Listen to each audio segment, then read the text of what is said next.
Ces images proviennent du rover Curiosity, qui roule sur Mars depuis presque 5 ans. Des images en haute définition, mais sans le son. C'est surprenant, pourtant la NASA et le CNES n'ont jamais enregistré le son sur Mars. Dans 2 ans, la mission Mars 2020 va emporter un micro vers la planète rouge, et lorsque l'on va allumer les haut-parleurs, les scientifiques vont retenir leur souffle. Ce sera la première fois qu'on pourra mettre le son sur l'image à la surface de Mars. Donc on a bien entendu l'habitude de voir des images de Mars.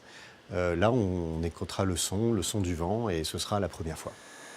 C'est ce micro, à peine 1 cm de diamètre, au bout de ce tube métallique.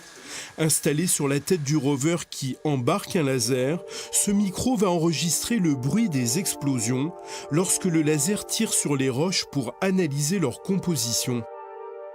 Ça va nous permettre de déterminer, par exemple, les propriétés physiques de la roche, typiquement sa dureté. Voilà, si je tape sur une table qui est plutôt dure, je vais avoir un bruit assez sec, alors que si je tape typiquement sur mon oreiller, ça va faire un bruit assez sourd. Donc on va pouvoir distinguer des roches de dureté différentes. Un son plus sourd, la roche sera donc argileuse. Elle aura été en contact avec de l'eau. C'est là tout l'intérêt scientifique d'envoyer un micro sur Mars, pas uniquement pour écouter le bruit du vent. Dans cet appareil, le micro est testé à moins 135 degrés.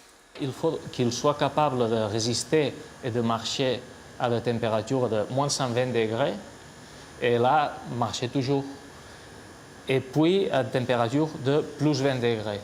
Et chaque jour, il va changer de moins 120 à 20 degrés.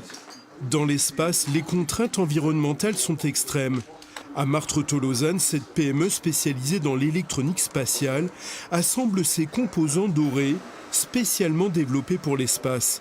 C'est une carte de ce type qui va piloter le micro. C'est des composants qui coûtent 1000 à 10 000 fois plus que ce que vous avez dans les PC ou dans votre tablette.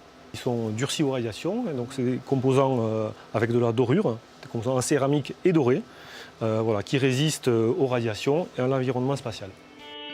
Le premier micro martien part cette semaine dans un container étanche pour rejoindre la NASA. Dans 2 ans et demi, la mission Mars 2020 nous enverra ses premiers enregistrements, le son de Mars.